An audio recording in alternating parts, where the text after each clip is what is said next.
ప్రార్థన చేసుకుందాం. ప్రార్థన మానకూడదు, మహాటానికి వెళ్ళి అంటే నేను కూడా చాలాసార్లు మారాను. కానీ మన ప్రార్థన దేవునికి సమంజసంగా ఉండాలి, మనకు సమంజసంగా కాదు. మన ప్రార్థన మానేమంటే దానికి కారణం దేవునికి సమంజసంగా ఉండాలి, యాక్సెప్ట్ చేయాలి అంతేగాని మన ఇష్టానుసారంగా మానేసి మరి అలా చేయటం, మొహమాటానికి వెళ్ళి ఎవరో భోజనానికి ఏకేసారని వెళ్ళటం, భోజనాల కాడికి వెళ్ళిపోయి ప్రార్థన మానేయటం. అంటే 6 రోజులు ఖాళీగానే ఉంటున్నాం. ఈ 6 రోజులు మన ఇష్టం అని చెప్తున్నాడు. మన సొంత పనులు, ఫంక్షన్లు అన్ని సరదాలు. కానీ దేవుని సమయం దేవునికే ఇవ్వాలి. అపొస్తలుడైన పౌలు గారు ప్రయాణాల గురించి కూడా చక్కగా చెప్పాడండి. ఇది నాకు చాలా ఆనందంగా ఉంది. నాకు అర్థం కావట్లేదు ఈ ప్రయాణాలు ఏంటి, ఇవన్నీ ఏంటి అనేసి. అసలు అర్థం కావట్లా ఆయన ప్రయాణం. చాలా భారంగా ఆయన సువార్త చేశాడండి.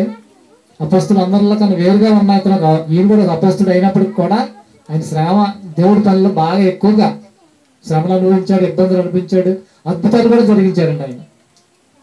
కాబట్టి మరి పిల్లల విషయంలో కూడా నాకు చాలా సంతోషంగా ఉంది. ఇప్పుడు ఏంటి మనం నేర్చుకుని వాళ్ళకి నేర్పించాలంట.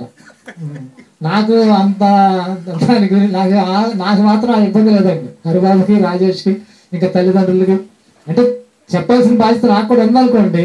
నా పిల్లలు ఆల్రెడీ దేవుళ్ళు ఉన్నారు కాబట్టి నాకు చాలా నేర్చుకున్నారు కాబట్టి నేర్పిస్తారు. వాళ్ళని బట్టి నాకు సంతోషం. వీళ్ళందరూ దేవుడి మాటలు చెప్పడం అనేది చాలా చాలా సంతోషం అండి, చాలా సంతోషంగా ఉంది. ప్రార్థన చేసుకుందామండి. మహాపరిశుద్ధుడా, పరలోకమందున్న మా కన్న తండ్రి, మరొకసారి నాయన ఈ రాత్రికాల సమయంలో నీ జ్ఞానమైన మాటలు వినే భాగ్యం మాకు ఇచ్చావు తండ్రి.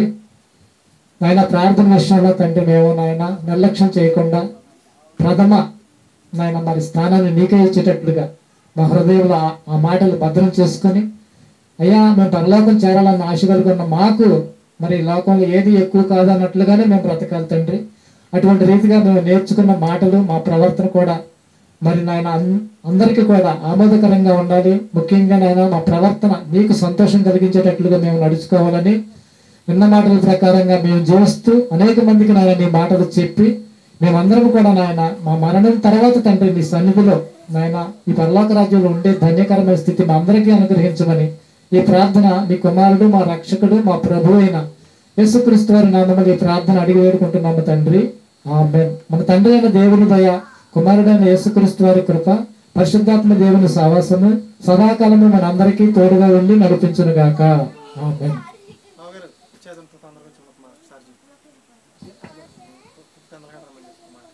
అయ్యో వచ్చే ఆధారం అండి. మరి పిల్లలు అట్టగా తొందరగా వస్తున్నారు కాబట్టి వాళ్ళకి కొంచెం తొందరగా రమ్మని, వాళ్ళతో పాటు అందరం వస్తే మరి వాళ్ళు చెప్పే మాటలు కూడా మనం వింటాము. మరి తర్వాత మనం కూడా చక్కగా మరి తొందరగా వెళ్ళిపోవటం. ఏదో ఫంక్షన్ ఉందని చెప్పారు కదా, నాకు మర్చిపోయి. అందరూ వస్తే తొందరగా వస్తే, పిల్లలు పెద్దలు అందరూ వస్తే వాక్యం చక్కగా నేర్చుకుని విని అందరం కలిసి మళ్ళీ మనం వెళ్ళిపోవడానికి అవకాశం ఉంటుంది. కాబట్టి అందరికీ తొందరగా రావాలని అందరూ మరి చెప్పడం జరుగుతుంది. అందరూ గమనించాలి.